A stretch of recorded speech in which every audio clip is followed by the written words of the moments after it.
கேட்டவருக்கு கேட்ட வரம் தரக்கூடிய சக்தி வாய்ந்த தெய்வமான எல்லாம் வல்ல மருதகாளி அம்மனையும் மலையம்மனையும் ஆனூர் அம்மனையும் மணிவேல் சாமி அந்த பேரே அருமையா இருக்கு பாருங்க. அந்த தெய்வங்கள்லாம் வணங்கி ஒரு அருமையான இனிய இன்னிசை நகைச்சுவை பட்டிமன்றத்தினுடைய நடுவர், ஆடும்போது மயில் அழகு, பாடும்போது குயில் அழகு, கொதிக்கும் போது பால் அழகு, குதிக்கும் போது மான் அழகு, சிரிக்கும் போது குழந்தை அழகு, நடக்கும் போது யானை அழகு, ஓடும் போது ரயில் அழகு, மேயும் போது பசு அழகு, பாயும் போது புலி அழகு, எழும்போது அலை அழகு, விழும்போது அருவி அழகு, பேசும்போது தமிழ் அழகு. இந்த பட்டிமன்றம் என்று சொன்னாலே எங்க நடுவரையா நீங்கள் தான் அழகோ அழகு. அண்ணே உங்க ஜிபேல பாருங்கண்ணே 260 ரூபா போட்டிருக்கேன். ஏன்னா அவ்வளவுதான் என் அக்கௌண்ட்ல இருந்தது. உனி இருந்தா எனக்கு போட்டு விடுமா, ஜிபேல பேலன்ஸ் இல்ல. எங்க வாயிலெல்லாம் தமிழ் தவள, நடுவர் வாயில தமிழ் தாவும். நன்றிண்ணே. எங்க வாயில தமிழ் நடமாடும், அவர் வாயில நடனமாடும். உண்மையாகவே என்னை விட உண்மையா ரொம்ப மூத்தவங்க, இன்னும் சொல்ல போனா வயதிலும் அனுபவத்திலும் மேடையிலும் இருந்தாலும் என்னுடைய அன்புக்காக இந்த மேடைக்கு வந்திருக்கிற அண்ணனுக்கு ஒரு கைதட்டலும் என்னுடைய நன்றிகளையும் அன்போட தெரிவிச்சுக்கிறேன். அவர் நடுவரையா பல நாட்டுக்கு போயிருக்காரு. சிங்கப்பூர், மலேசியா, துபாய், இலங்கை, நார்வே, சுவிட்சர்லாந்து 6 நாட்டுக்கு போயிருக்காரு. ஆமாண்ணா, நானும் 4 நாட்டுக்கு போயிருக்கேன். அப்படி என்ன? ஆமா, எனக்கு சொல்லவே இல்லை. அந்த 4 நாடு என்னென்ன நாடு? ஒன்னு ராம் நாடு, ஒன்னு வருஷ நாடு, உரத்த நாடு. இப்ப நம் நாட்டுக்கு வந்திருக்கேன், வேற ஒண்ணும் கிடையாது. இந்த 4 நாளுமே தமிழ்நாட்டுல தான் இருக்கு. தமிழ்நாட்டுல தான் இருக்கு. எங்க அணியை பாருங்க. கன்னடத்து பையங்களி சரோஜா தேவி. யாரு? நிதாமா. நாட்டிய பேரளி கோபால். நீங்களா கோபால்?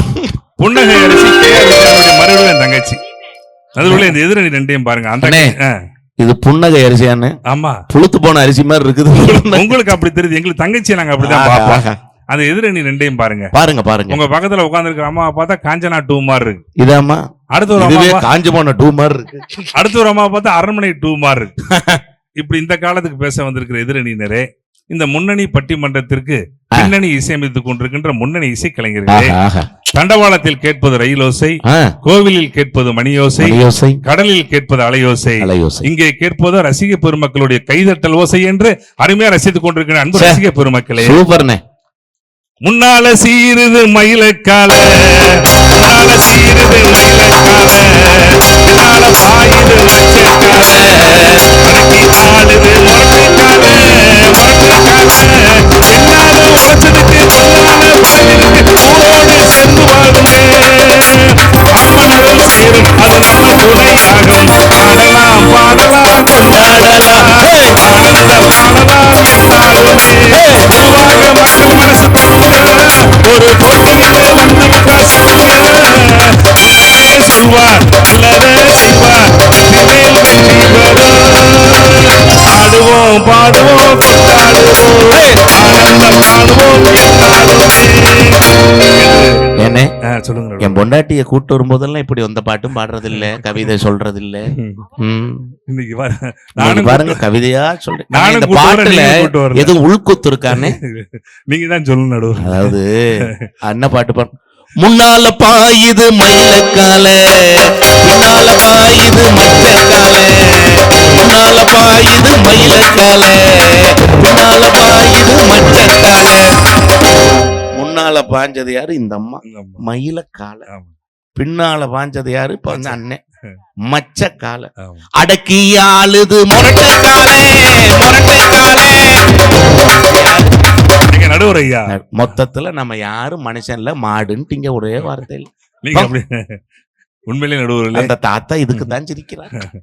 நல்ல ரசிக பெருமக்கள் நல்ல ரசிகர் நல்லா கேட்கிறாங்க. நான் மதுரையில இருந்து வந்திருக்கிறேன். சொல்றேன், நல்ல ஊருங்கிறதுனால பவித்ரம் அப்படின்னு ஊரோட பேரு.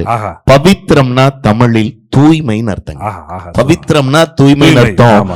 தூய்மை ஊரின் பெயரில் மட்டுமல்ல, இங்கு வாழ்கிற மக்களின் மனங்களும் தூய்மையாக இருக்கிறதுனாலதான் இந்த மண்ணுக்கும் பவித்திரம்ங்கிற பேர். அருமை. அப்படி ஒரு தூய்மையான மண்ணுல தூய்மையான மக்கள்கிட்ட பேசுறேன். எங்க ஊர் மதுரை. உலகத்திலேயே சங்கம் வைத்து தமிழ் வளர்த்த ஊர்னா மதுரையை சொல்லுவாங்க. நிறைய சங்கம் இருக்கு நடுவர். என்னென்ன சங்கம் இருக்கு? போன வாரம் மதுரையில இனி ஒரு சங்கத்துல பேச கூப்பிட்டேன். என்ன சங்கம்னா? மனைவிக்கு பயப்பட ஒரு சங்கம், ஒரு சங்கம். அந்த சங்கத்துல நான் பேசுறப்ப சொன்னேன், மனைவிக்கு கொஞ்சமா பயப்படுறவங்க ஒரு கைய தூக்குங்க. ஒரு 49 பேர் தூக்குனாங்க. மனைவிக்கு ரொம்ப பயப்படுறவங்க 2 கைய தூக்குங்க. ஒரு 50 பேர் தூக்குனாங்க. ஒருத்தர் மட்டும் கையை தூக்காம உட்கார்ந்து இருந்தார். எனக்கு பயங்கரமான ஆச்சரியம். எனக்கு போட்ட துண்டு எடுத்துட்டு போய் நீதான் என் மனைவிக்கு பயப்படாத மாவீரன் அந்த ஆளு போட போனேன். சரி, மனசை கையை தூக்காம கண்ணீர் விட்டு அழுதாரு. என்ன ஏன் அழுகிறேனே, போயா வேலை ஏத்தவனே, நேத்து என் பொண்டாட்டி அடிச்சது நீ தூக்க முடியாம போச்சுனாரு. ஒரே ஓடு.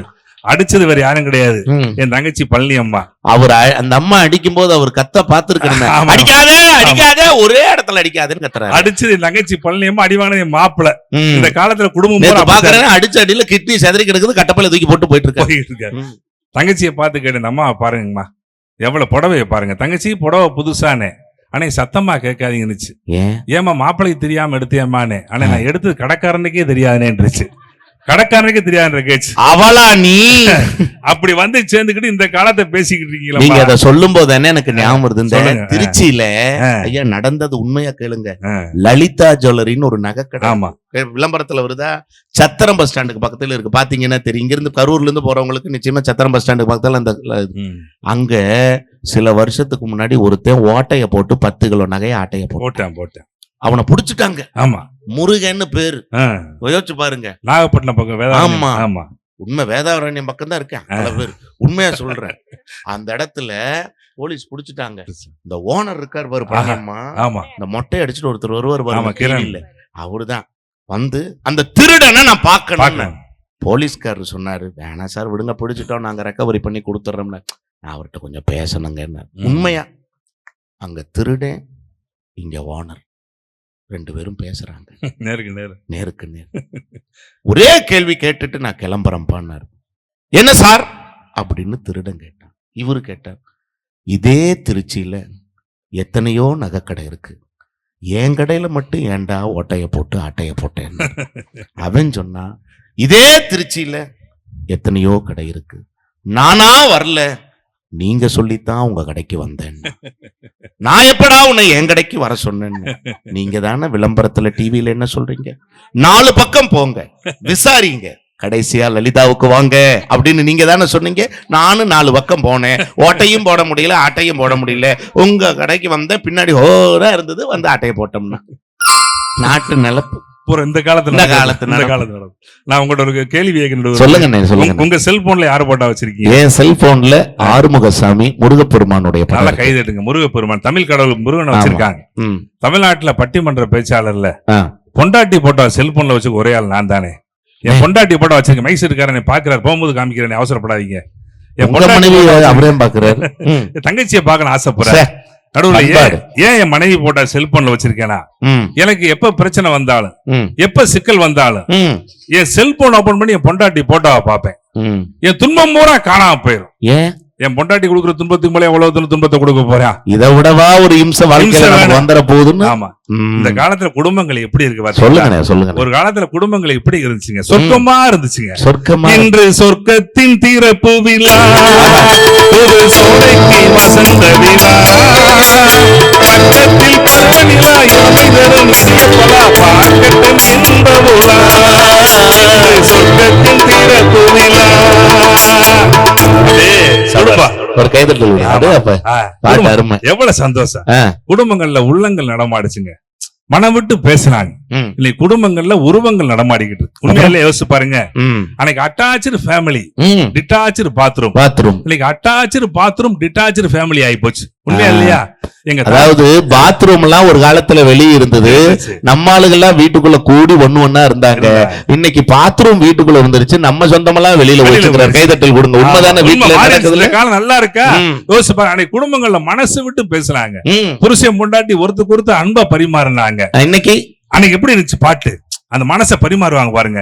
பட்டு சேலை காத்தாட மறுவனை நீ கோத்தாட, கட்டு கோங்கல் முடித்தவளே, நீ காதல் வலையில் அடைத்தவளே, அரும்பு மீசை துள்ளி வர, அழகு புன்னகை அள்ளி வர, குறும்பு பார்வை பார்த்தவரே, என்னை தூக்கு கிளியாய் அடைத்தவரே.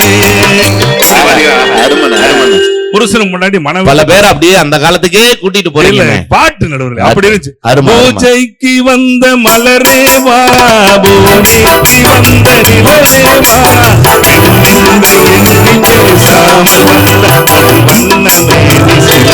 வா, மலர் கொள்ள வந்த தலைவாவா, கொள்ள வந்த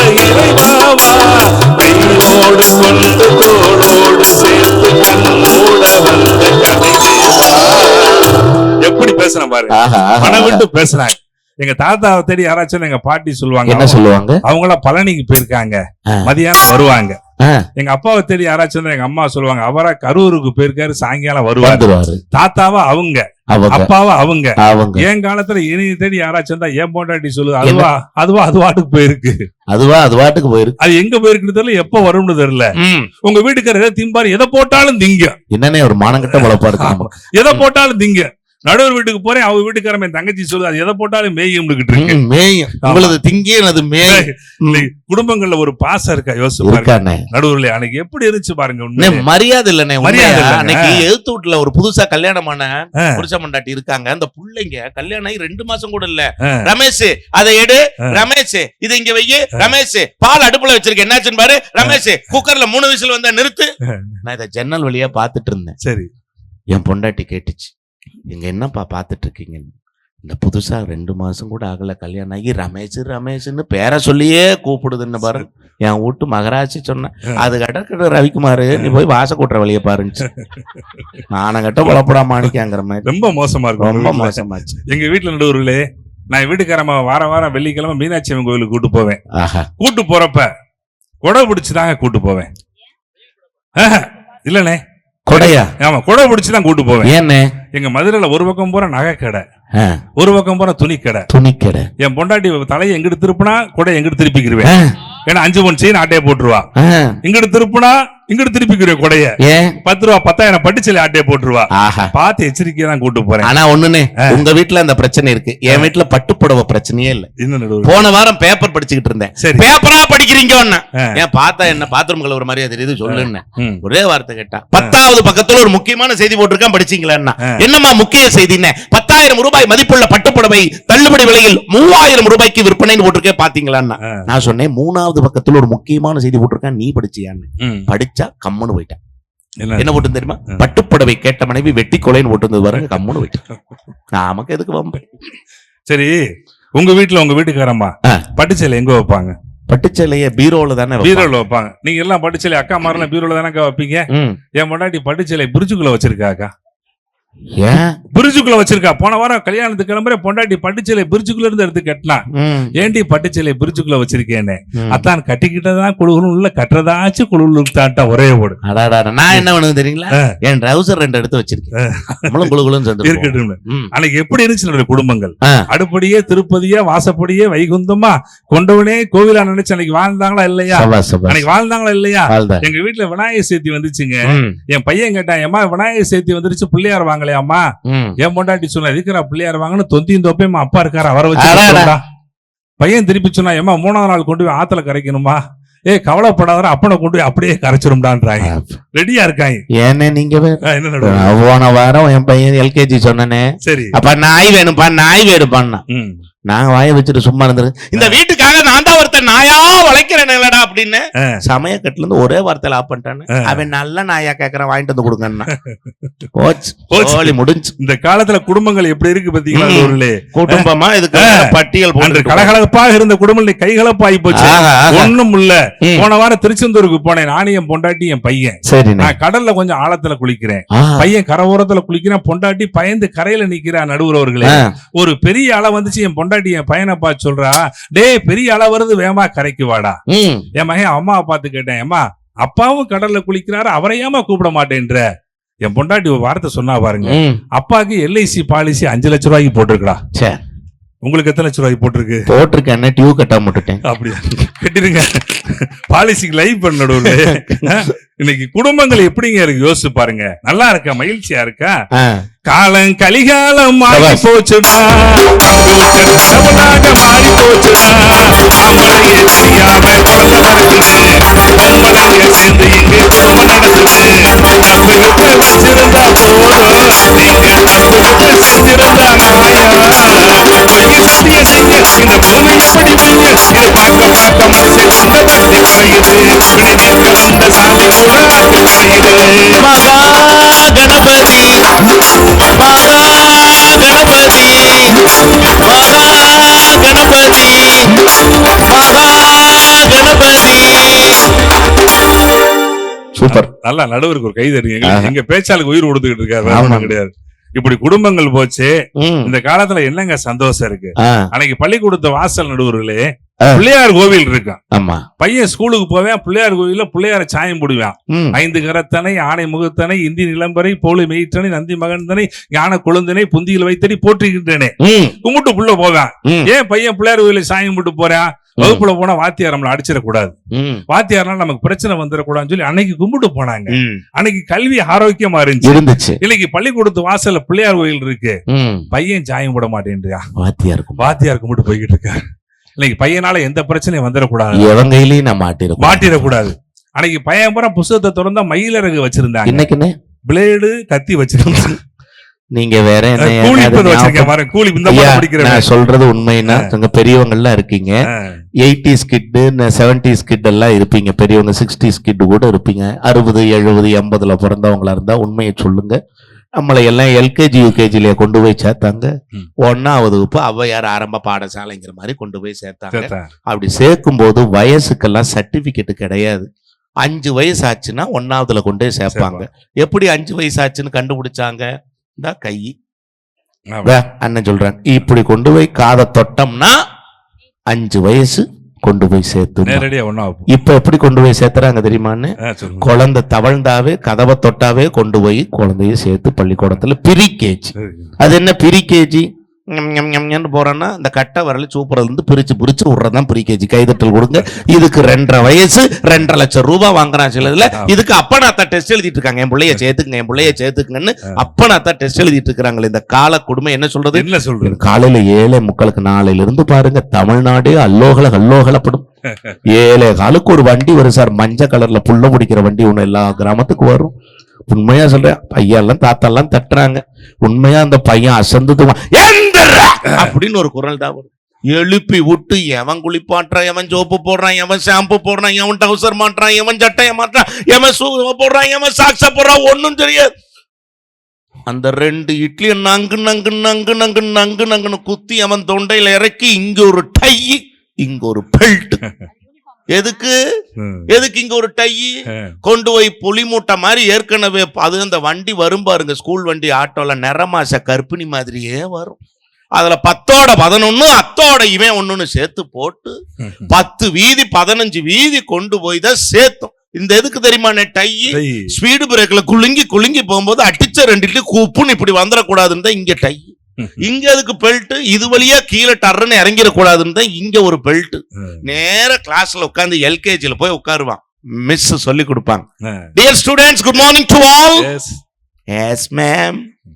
நான் இப்ப சொல்றது அப்படியே சொல்லுங்க அப்படின்னு சொல்லிட்டு, ஏ ஃபார் ஆப்பிள், யாரு மேடம் சொல்லும், ஆப்பிள் அவ்வளவுதான் வரும். பி ஃபார் பாய், நம்ம ராமசாமி எந்திரிச்சிருவான், மேம் ஐ அப்படிம்பா. No, only boy, only I. ஏன்னா அவன் அவசரம் அவனுக்கு தான் தெரியும். கடைசி வரைக்கும் டீச்சர் ஜெயிக்காது, இவன் ஜெயிச்சிருவான். அப்படின்னு என்ன கிளாஸ்லயே போயிருவாங்க. எல்லாரும் விலகி நிப்பாங்க, இவன் மட்டும் கம்பீரமா நிப்பான். ஏன்? ரிலீஸ் ஆயிருச்சு, சந்தோஷமா இருப்பான், ஸ்ட்ரெஸ் இல்ல. சிக்கல் யோசிச்சு பாருங்க. அப்ப பாருங்க, சட்டையை கழட்டிடுவாங்க, டவுசரை கழட்டிடுவாங்க, ஆயமா கூட்டிட்டு போகும் கழுவுறக்கு. ஆனா டையோட அப்படி மாவீரன் பாகுபலி, அமரேந்திர பாகுபலி மாதிரி போவோம் பாருங்க. கைதட்டல் கொடுங்க. அந்த சந்தோஷம் இன்னைக்கு இருக்குது. சந்தோஷமா யோசிச்சு பாருங்க. மாணவனுடைய எதிர்காலத்தை தீர்மானிப்பு 2 அறை தான். ஒன்று தாயினுடைய கருவறை, 2வது ஆசிரியருடைய வகுப்பறை. ஒரு கைதட்டல் கொடுங்க. ஒரு வார்த்தைக்காகவே தாயின் கருவறையிலே ஒருவன் உயிரை பெறுகிறான், ஆசிரியருடைய வகுப்பறையிலே ஒரு அறிவை பெறுகிறான். பள்ளிக்கூடத்துல பையன் ஒழுங்கா இருக்கான வகுப்பறையில. அண்ணே, நீங்க பிள்ளையார கும்பிட்டு வாத்தியார் போறாங்க. நீங்க ஒரு காலத்துல எல்லாம் நான் பிள்ளையா இருக்கும்போது, மாணவனா இருக்கும்போது, கணக்கு வாத்தியார கண்டன்னா சந்துக்குள்ள புந்து ஓடுவீங்க, கணக்கு வாத்தியார் அப்படின்னு. இப்ப நான் வாத்தியாரா இருக்கேன், பையனை எதிர்த்தால பார்த்தனா நான் சந்துக்குள்ள புந்து ஓடுறேன், ஐயோ இவனாடா அப்படின்னு. சிக்கலாம் போச்சுறான்ட்டு. அன்னைக்கு எப்படி இருந்துச்சுங்க நடுவுல? நாங்களாம் பயந்தாங்க. பள்ளிக்கூடத்துல வாத்தியார் பாடம் சொல்லி கொடுப்பாரு, கேள்வி கேட்பாரு, பயந்தான். இன்னைக்கு நான் வாத்தியாரு பாடம் நடத்துறேன், பையன் சொன்னேன் காவேரி தென்பண்ணை பாலாறுன்னு, வாத்தியார் மண்டையில கோளாறுன்ட்டான். ஒரே வார்த்தை. 4 மணி ஆச்சு, பெல் அடிச்சிச்சு, பையனை பார்த்து சொன்னேன், அடித்தது மணி, முடிந்தது என் பணின்னு. அவன் சொன்னேன், இத்தோட விட்டது சனின்ட்டான். முடிஞ்சு போச்சு. ரசிகனா எப்படி இருக்கான் பாருங்க, பேச முடியாது. ஆசிரியர் வந்தார் கடந்த காலம், ஆசிரியர் வருவார் எதிர்காலம், ஆசிரியர் வந்திருக்கிற நிகழ்காலம், நான் மரத்திலிருந்து கீழே விழுந்து விட்டேன் என்ன காலம்னு. நல்ல காலம் சார், 10 நாளைக்கு பள்ளிக்கூடத்துக்கு வர மாட்டேங்கிறியா? பேச முடியுமா? கோழி எவ்வளவு நாள் உயிரோட வாழும்னு. வீட்டுக்கு விருந்தாடி வர வரைக்கும் உயிரோட வாழும் சார். அத்தாடி பேச முடியல, தெளிவா வாய்ப்பே இல்ல. அண்ணே இன்னொரு கேள்வி கேட்டேனே தம்பி, ஒரு கடல், அந்த நடுக்கடல்ல ஒரு மாமரம், அந்த மாமரம் நிறைய மாங்கனிகள், மாம்பழங்கள், சுவையான பழங்கள் காய்த்து குலுங்குகின்றன. அந்த மாம்பழங்களை எப்படி பறிப்பாய்? ஒருத்தன் சொன்னான் பாரு, நான் பறவையாக மாறி அந்த மாம்பழங்களை பறிப்பேன். வாய வச்சுட்டு சும்மா இருக்க கூடாதா? நடுவர் பழப்ப அங்க காட்டின பாரு, உங்க அப்பனா உன்னை பறவையா மாத்துவாருன்னு. அவன் திருப்பி எங்கிட்ட கேட்டான், உன் தாத்தனா கொண்டு போய் மாமரத்தை நடுக்கடல்ல நட்டான்னு. தேவையா சார் நமக்கு? யோசிச்சு பாருங்க, நம்மளே தலையில மண்ணை போட்டுக்கிறோம். எவ்வளவு பேச முடியாது. அன்னைக்கு இந்த குழந்தைகளுக்கு எப்படிங்க நாங்க பாட்டு கொடுத்தோம்? சொல்லுங்க. பிள்ளைகளுக்கு பாட்டு கொடுத்தெல்லாம் கேளுங்க. கேளுமா, சும்மா கேளுங்க. திருடாதே பாப்பா திருடாதே, திருடாதே பாப்பா திருடாதே, வறுமை நிலைக்கு பயந்து விடாதே, வறுமை நிலைக்கு பயந்து விடாவிட்டால் திருட்டை ஒழிக்க முடியாது. திருடராய் பார்த்து திருடாவிட்டால் திருட்டை ஒழிக்க முடியாது. திருடாதே பாப்பா திருடாதே. எப்படி போட்டா? வறுமை நிலைக்கு பயந்து விடாது, திறமை இருக்கு மறந்து விடாதே. அன்பு பெருமக்களை, உலகத்துல திறமை குறைந்தவர்கள் திறமை கூடியவர்கள் யாரும் கிடையாதுங்க. திறமையை முழுமையாக பயன்படுத்தியவர்கள் வெற்றி பெறுகிறார்கள், திறமையை முழுமையாக பயன்படுத்தாதவர்கள் தோல்வி அடைகிறார்கள். நடுவர் உலகம் புறம் போறாருன்னா அவர் திறமையை முழுசா பயன்படுத்துறாரு. அப்படி அருமையான பாடல்களை குழந்தைகளுக்கு சொல்லி ஒரு ஊக்கப்படுத்துறாங்க. சிரித்து வாழ வேண்டும், பிறர் சிரிக்க வாழ்ந்திடாதே, சிரித்து வாழ வேண்டும், பிறர் சிரிக்க வாழ்ந்திடாதே, உழைத்து வாழ வேண்டும், பிறர் உழைப்பில் வாழ்ந்திடாதே, சிக்குமங்கு சிக்குமங்கு சிச்ச பாப்பா, சிக்குமங்கு சிக்குமங்கு சிச்ச பாப்பா. இப்படி போட்ட பாட்டு, நல்ல பாட்டு. எங்க காலத்துல பாட்டு போட்டோம்மா பழனியம்மா, கேளுங்கம்மா. உங்க காலத்துல என்னமா பாட்டு போறீங்க? பாடி முடிச்சு கோட்டையை விட்டுக்கிட்டு. ஆமா, சிரித்து வாழ வேண்டும், பிறர் சிரிக்க வாழக்கூடாதுன்னு சொன்னா இந்த காலத்துல பாட்டு எழுதுறாங்க நடுவர்களே. சிரிச்சு சிரிச்சு வந்தா சீனா தானா டோய், சிரிக்கி சிரிக்கி மக கனா போனா டோய், சிரிக்கும் முன்னே கனா போனா டோய், விழுந்த முன்னே கனா போனா டோய்.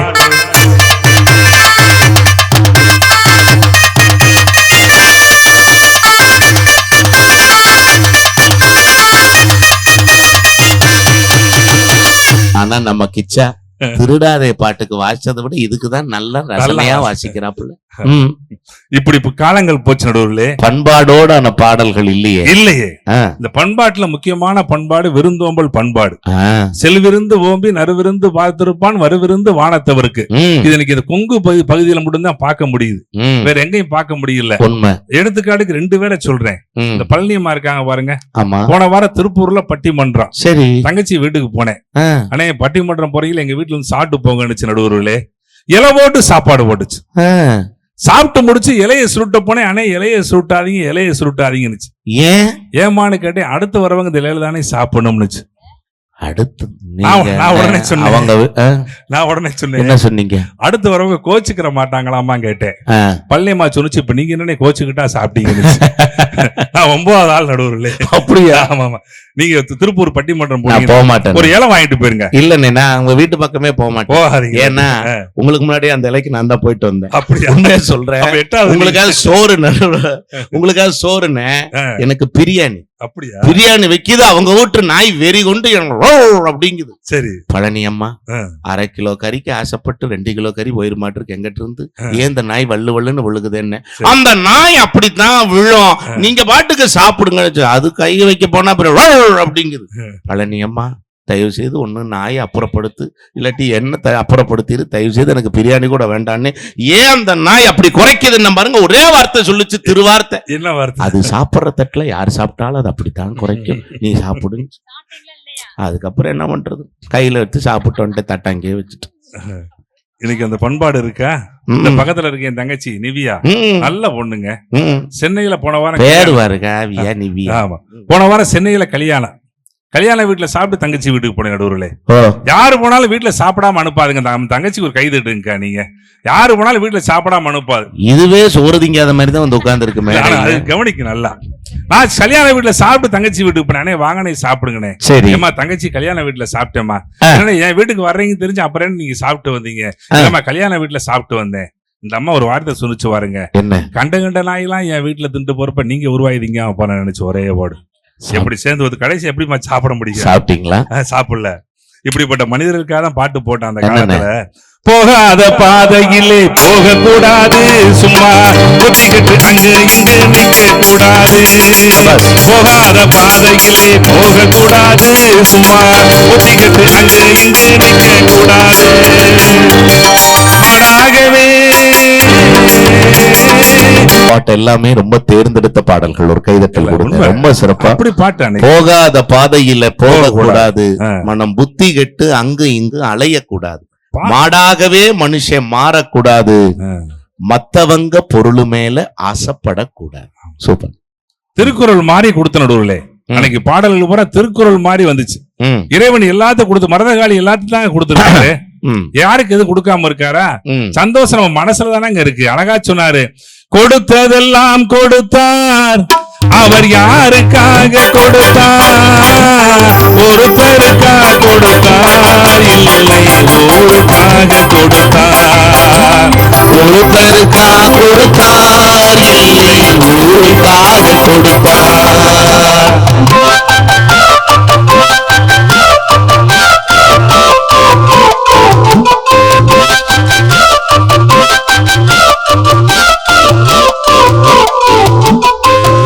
மண் குடிசை வாசல் என்றால் மறுத்திடுமா? சொன்ன வார்த்தை பாருங்க, இறைவன் உலகத்திற்கு கொடுப்பது இவருக்கு வழங்க வேண்டும் அவருக்கு வழங்கக்கூடாதுன்னு இறைவன் பாகுபாடு பார்ப்பதில்லை.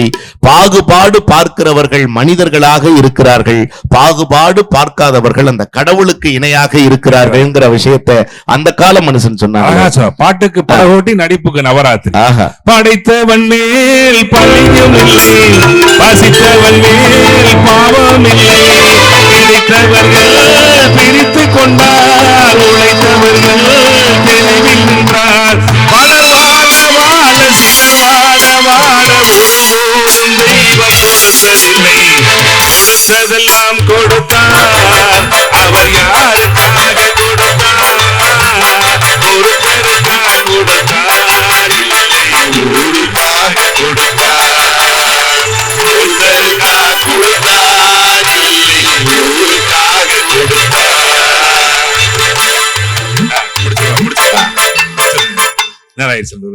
ஆமாண்ணே.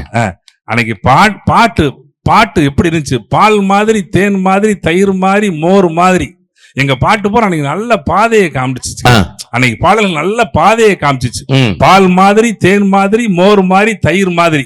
இன்னைக்கு பாட்டு போற எப்படின்னு இருக்கு? எப்படி இருக்கு? பிராந்தி மாதிரி, விஸ்கி மாதிரி, ரம்மு மாதிரி, பீர் மாதிரி இருக்கு. எங்க பாட்டு நல்ல பாதையை காமிச்சிச்சு, இவங்க பாட்டு நல்ல போதையை காமிச்சுக்கிட்டு இருக்கு. ஆமா, நல்லா தட்டுங்கனே. இவங்க பாட்டு போதையை காமிச்சுக்கிட்டு இருக்கு. படிச்சு பார்த்தேன் ஏறவில்லை, குடிச்சு பார்த்தேன் ஏறிடுச்சு, சிரிச்சு பார்த்தேன் சிக்கவில்லை, உடச்சு பார்த்தேன் சிக்கிடுச்சு. நம்ம அப்பா காசுல பீர் அடிப்போம், எஸ்எம்எஸ்ல சைட் அடிப்போம், சிட்டி பஸ்ஸில் லிஸ்ட் அடிப்போம், வெட்டி பையனு பேர் எடுப்போம். இந்த வயசு போனா வேற வயசு இல்ல, அழகே ரசிக்கலன்னா அவன் மனுஷன் இல்ல. உண்மையிலுமே மனசு வேதனையா இருக்கு. கண்ணதாசனை பத்தி சொல்லும் போதே பெரியவங்க கைதட்டினாங்கல்ல.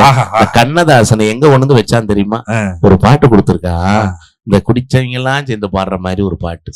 எப்படி தெரியுமான்னு?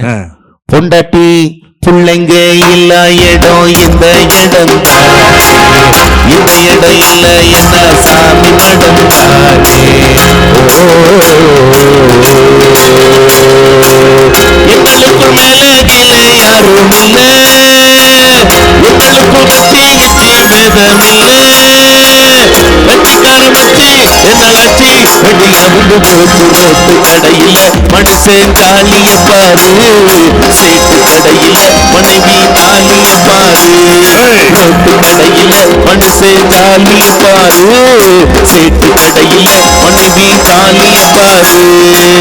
கண்ணதாசக்கார குடி வேற சொல்லி முட்டி குடி, குடி மச்சான போல் பாட போறேன்டா.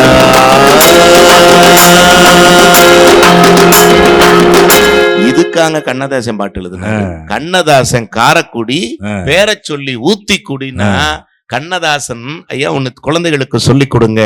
இந்த உலகத்தில் தன்னுடைய வரலாற்றை தானே எழுதிய ஒப்பற்ற தலைவர்களில் ஒருவர் மகாத்மா காந்தி. சத்திய சோதனைன்னு எழுதினார், பெரியவங்களுக்கு தெரியும். அதே போல கண்ணதாசனும் எழுதினாருன்னு வனவாசம் மனவாசம்னு எழுதினார்.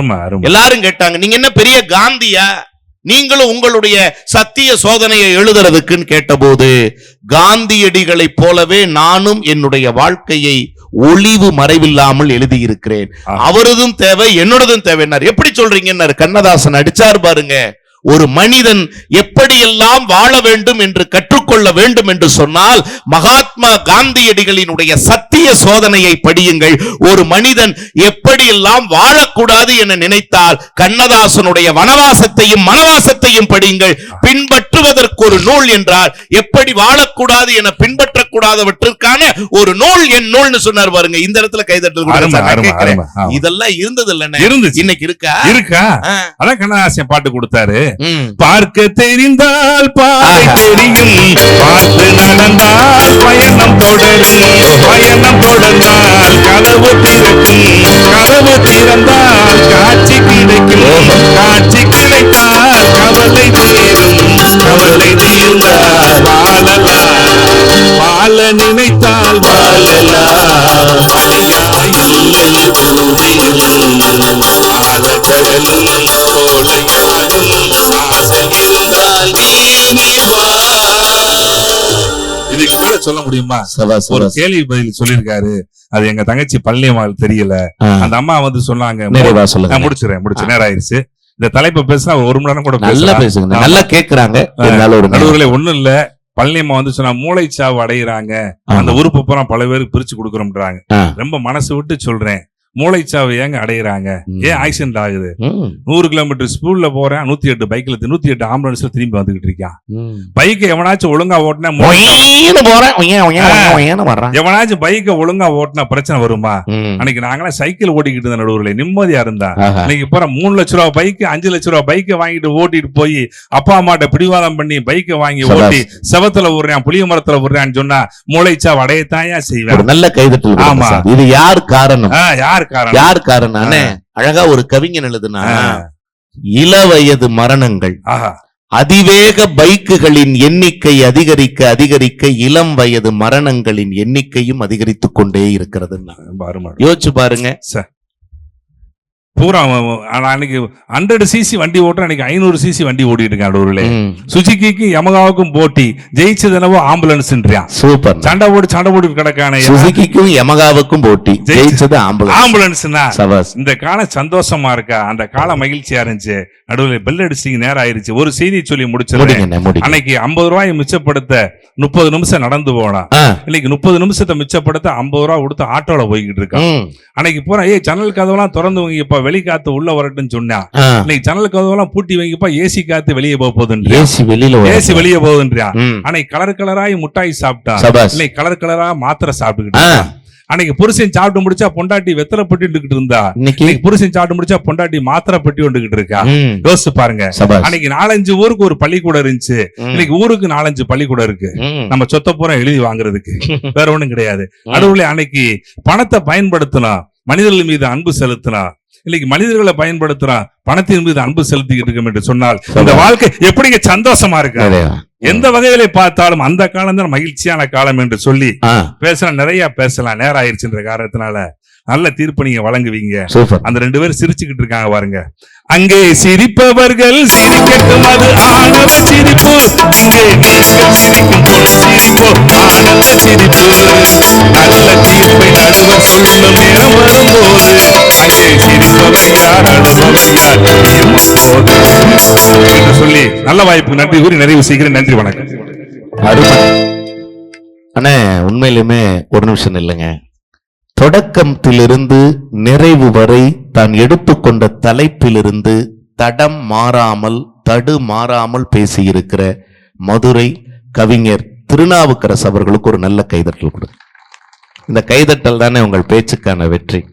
ஏன்னா அண்ணனை நான் சந்திச்சு ஒரு 10 ஆண்டுகளுக்கு மேல இருக்கும்னு நினைக்கிறேன். என்னென்ன மேடைகள்ல நம்ம சந்திச்சு, ஏன்னா ஒரு காலத்துல ரொம்ப ஒவ்வொரு பக்கம் ஒருத்தர் ஓட ஆரம்பிச்சிட்டோம். ஆனா இன்றைக்கு நம்முடைய அற்புதமான கே பவித்ரம் அற்புதமான இந்த வைகாசி திருவிழாவில் தான் அவருடைய மிக தரமாக நர்த்தனமாடி இருக்கிறது.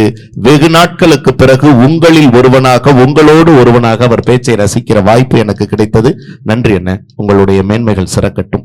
ரொம்ப சிறப்பா பாடு, ரொம்ப நல்லா பண்ண. என்ன ரொம்ப அழகா பாடு. ஏன்னா நேரம் இல்லை. இப்ப ஏறக்குறைய நிகழ்ச்சி தொடங்கி 2.25 மணி அப்படியா அப்படின்னு யாரும் எந்திரிச்சிடாதீங்க, தயவு செய்து எந்திரிச்சிடாதீங்க. இந்த பாப்பா ஒரு 15 நிமிஷம், நான் ஒரு 5 to 10 நிமிஷம், மொத்தமா இன்னொரு 20-25 நிமிஷத்துல இந்த நிகழ்ச்சியை நிறைவு பண்ணலாம். ஏன்னா இந்த தீர்ப்புல ஒரு முக்கியமான 3 செய்திகளை மட்டும்தான் நான் வைக்க இருக்கிறேன். அது உங்கள் மனம் ஏற்றுக்கொள்ளும் என்கிற நம்பிக்கையோடு நான் காத்திருக்கிறேன். அன்னை ரொம்ப அழகா சொன்னார். ஒரு வார்த்தை சொன்னார் பாருங்க, தலைமுறைகள்லாம் இன்னைக்கு மாறிடுச்சு. ஏன்னா ஒரு காலத்துல கிளி ஜோசியத்தை நம்பி சம்பாதிக்கிறவங்க இருந்தாங்க. இன்னைக்கெல்லாம் ஒத்த காக்காவை வச்சு ஒருத்தன் 50,000 ரூபாய் ஒரே நாள்ல சம்பாரிச்சான். எப்படின்னு நீங்களும் கேட்குறீங்க. ஒத்த காக்கா ஒரே நாள் 50,000 ரூபாய் எப்படின்னு கேட்குறீங்க. எந்த ஊர்லயா? எல்லா நகரங்களிலும் ஒருத்தன் இப்ப அந்த வேலையை பார்த்துக்கிட்டு இருக்கான். என்ன ஆச்சுன்னா, இந்த அமாவாசை அன்னைக்கு நாம படப்பு போட்டு பித்ருக்கு நாம் என்ன செய்வோம்? படப்பு போட்டு சாப்பாடு, குறிப்பா காக்காய்க்கு எள்ளு வச்சு நம்ம சாப்பாடு வைக்கிற வழக்கம் இருக்கு இல்லையா? அமாவாசை அன்னைக்கு செய்வோம், முன்னோர்களுக்கு படப்பு போடுவோம். நான் என்னுடைய தம்பி வீட்டுக்கு போயிருக்கேன். மும்பை இல்லைம்மா, சென்னை தான், மேடவாக்கத்தில் இருக்கான். போகிறேன், அமாவாசை படையெல்லாம் போட்டாங்க. சரிப்பா, சாப்பிட்றதுக்கு முன்னாடி காக்காய்க்கு சாப்பாடு வைக்கணும். அப்பார்ட்மெண்ட்ல 14வது மாடியில் இருக்க சி பிளாக்கு. எப்பட்றா காக்கா வரும்னு? 1 மணிக்கு கரெக்டா வரும்னா. என்னடா அது டைம் டேபிள் காக்காயா இருக்கு, எப்பட்றா 1 மணிக்கு வருங்கிற? கரெக்டா டிங் டாங் காக்கா வந்துருச்சு அப்படின்னா. எந்த ஊர்லடா காக்கா டிங் டாங்னு கத்துச்சுன்னு? காலிங் பெல் சத்தண்டா, கொஞ்சம் அமைதியா இருக்குன்னு கதவை திறந்தான். ஒருத்தன் பெட்டியோட வந்தேன் சார். பெட்டியில பார்த்தா கிளிதான்னு இருக்கும், காக்கா இருக்கு சார். ஒரு ட்ரே மாதிரி இழுத்தான், காக்கா வெளியில வருது. இப்ப எங்க சோறு அப்படின்னா, இந்த எள்ளு கலந்து வச்ச சோறை அப்படின்னு ஒரு கொத்து கொத்துது. 500 ரூபாய் ஒரு கொத்துக்கு, ஒரு 500, ஒரு கொத்து ஒரு 500. அப்பார்ட்மெண்ட்ல 50 வீடு சார், கணக்கு போட்டுக்குங்க. ஒரே அப்பார்ட்மெண்ட்ல 50 பெருக்கல் 500 எவ்வளவு கணக்காச்சு? நீங்களே கணக்கு போட்டுங்க. கிருகிருன்னு வருது நான் வாங்குற சம்பளத்தை விட. ஒத்த காக்கா ஒரே நாள் ஒரு அப்பார்ட்மெண்ட் அந்த ஏரியாவில் முடிச்சா 50,000 ரூபாய் சார். கைதட்டுங்க சார். இந்த கேடுகட்ட காலம் நான் கேட்கிறேன். யோசிச்சு பாருங்க. ஒத்த காக்கா அந்த காலத்துல பாட்டு கொடுத்தானே, காக்கா என்ன செய்யும் தெரியுங்களா? எனக்கு நம்முடைய கொங்கு வேளாளர் சமுதாயத்தை நான் ஏன் இன்னும் மனதார வழிபடுகிறேன் என்று சொன்னால், பிறப்பு முதல் இறப்பு வரை சடங்கு சம்பிரதாயங்களை குறைவின்றி கடைபிடிக்கிற ஒரே சமூகம் இந்த 20ஆம் நூற்றாண்டிலும் நம் கொங்கு வேளாளர் சமூகம் என்பதில் எந்த விதமான மாற்று கருத்தும் இல்லை. அண்ணா, இங்க மதுரையிலிருந்து வந்திருக்கீங்க, உங்களுடையது மதுரை தமிழ் இங்க அழகா கேட்டுச்சு. ஆனா கொங்கு தமிழருக்கு கொங்கல் வாழ்க்கை சிறப்பு என்ன தெரியுமாண்ணே? இங்க யாராவது ஒருத்தர் தவறிட்டாங்கன்னு வைங்களேன், தவறிட்டாங்கன்னு சொல்லுவாங்க, இறந்துட்டாங்கன்னு சொல்ற வழக்கம் கிடையாது. இன்னொன்னு, அதை எழவுங்கிற வார்த்தையை சொல்ல மாட்டாங்க, பெரிய காரியம்னு சொல்லக்கூடிய ஒரே பண்பாடு நம்முடைய வார்த்தை பண்பாட்டில் தான் இருக்கிறது. அப்படின்னா அந்த காக்காயை வச்சு பாட்டு கொடுத்தானே அந்த காலத்துல, ஒன்னா இருக்க கத்துக்கணும், இந்த உண்மையை சொன்னா ஒத்துக்கணும், ஒன்னா இருக்க கத்துக்கணும், இந்த உண்மையை சொன்னா ஒத்துக்கணும். காக்கா கூட்டத்தை பாருங்க, காக்கா கூட்டத்தை பாருங்க, அதுக்கு கத்து கொடுத்தது யாருங்க? ஒன்னா இருக்க கத்துக்கணும், இந்த உண்மையை சொன்னா ஒத்துக்கணும்.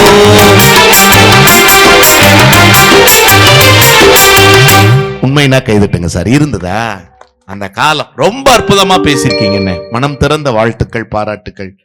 நிறைவு பேச்சாளர் அம்மா, உன் இடத்துல நான் இருந்தேன்னா பஸ்ஸுக்கு கூட காசு வேண்டான்னு பாத யாத்திரையாவே போயிருவேன். பார்த்து பேசுறியா? டிவியில்